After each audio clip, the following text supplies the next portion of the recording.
Welcome to Bread Rev, and this is a video on our two-pan oven and how to build our two-pan oven.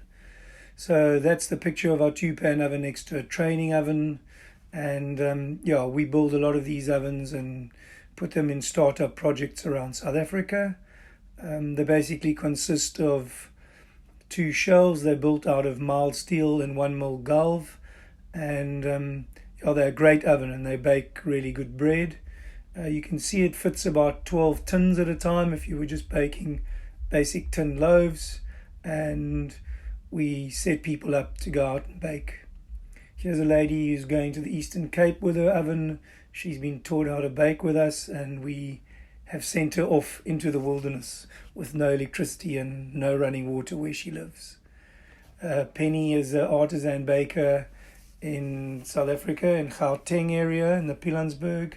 And here she's working with one of our ovens, and she's a really good baker, and she sent that oven off to Vipoort in the Free State, which was a really good project, a permaculture project.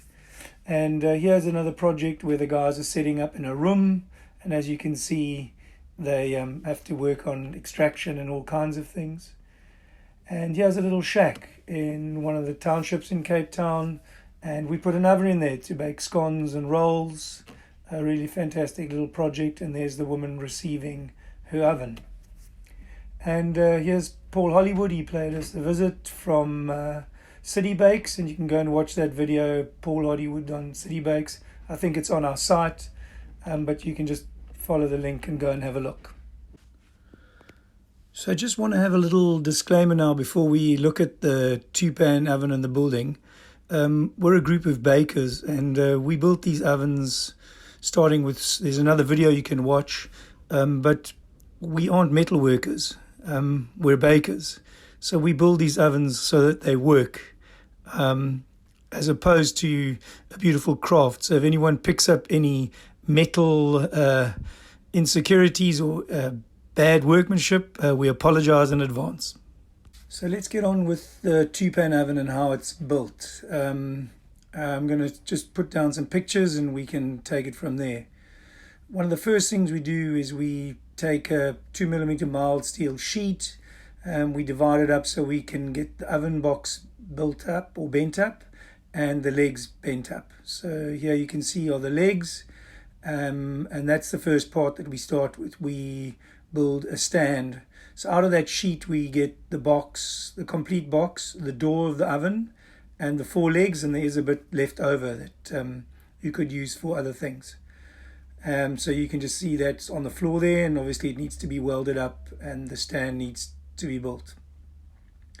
So we start by just welding up some angle iron and making a square or rectangle, and then we go on to build up the stand, which is basically just those 4 legs, some angle iron, and then some 20 mil square tube.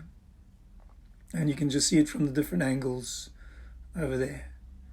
The next thing we do is we build a frame for a rocket. And that rocket's about 500 mil high and about 160 square.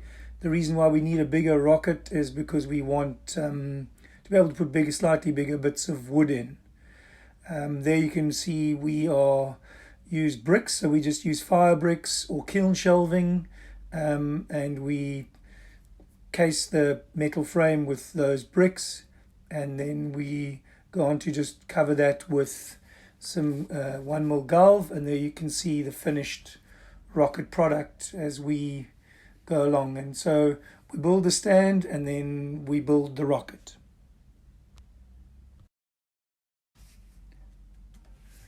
Once we've done the stand and the rocket, then we bend up what we call the base plate. And this is a plate obviously where we cut a hole in the middle so that the rocket can come through. And we use rivets mainly to rivet the galvanized iron together. And then we build some wings for airflow, as you can see over there. And that just helps us as the hot air comes and goes around the baking chamber, it helps. Then the next thing that we build is the buffer plate, so that where the rocket comes up, it doesn't hit the oven. And we use about 5mm mild steel there, and so you can see the wings and the buffer plate all put on the stand together. And yeah, and there you can see it all together, ready to go with the rocket. Obviously that's an incomplete rocket, but that's the basic principle. And here you can put it on wheels if you want to, or not. It's up to you. And that's basically the next piece. So the main piece now is obviously the oven box, and we weld the oven box up. As you remember early on, there was a picture of the bending. I'll just show it again. So here you can see the box gets bent up with the door and the legs.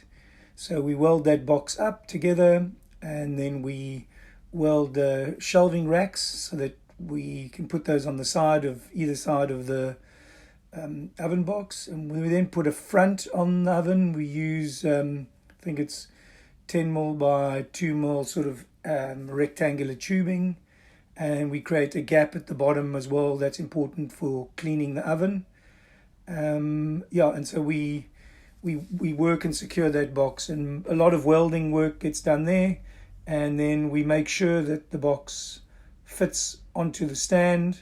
We put legs on the end of the box so that it stands all on its own, so the front frame and the legs hold the whole box together at the right angle, and there's a 100mm gap between the base plate and the oven box with the buffer plate in between. And so there you can see what it looks like at that stage. And having done that box, we don't put the door on now. We leave the door till later, and we go on to build what we call the outer box, which is made of 1mm galv, and we bend that up and we build that. So the outer box gets bent up, and there's two different ways we do it. Sometimes we bend like that, this picture, in a 3-way bend, or other ways we do is we bend the inside first and then we create an outside cover. So either way we insulate, and some of the insulation we use Fiberfax, or we mix clay and vermiculite mix depending on the weight and where it's going, etc., etc.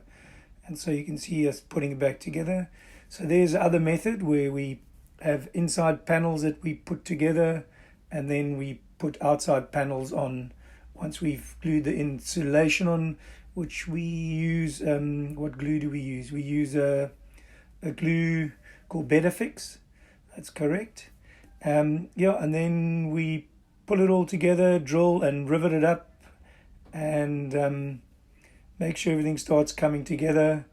We put the top plate on, and the top plate is almost identical to the base plate, so it just sits on top, as you can see there. And then once we've put the outer box on and it's all together, we go on to just finish up the oven. So we use, like for example, little tricks, we use that latch, which is a louver latch, some good hinges, stainless steel hinges, and then a thermometer that gives us enough accuracy. And that's basically how we build this oven up. And if you want to know more details, give me a shout. We, funny enough, have built about 40 or 50 of these, and we don't have any formal plans. So if anyone's interested in raising funds to get more formal plans and making time for it, I'm up for that. But we'll see how that goes. Anyway, just an insight into the tupan oven, a really good bread oven for your startup baker or your small enterprise.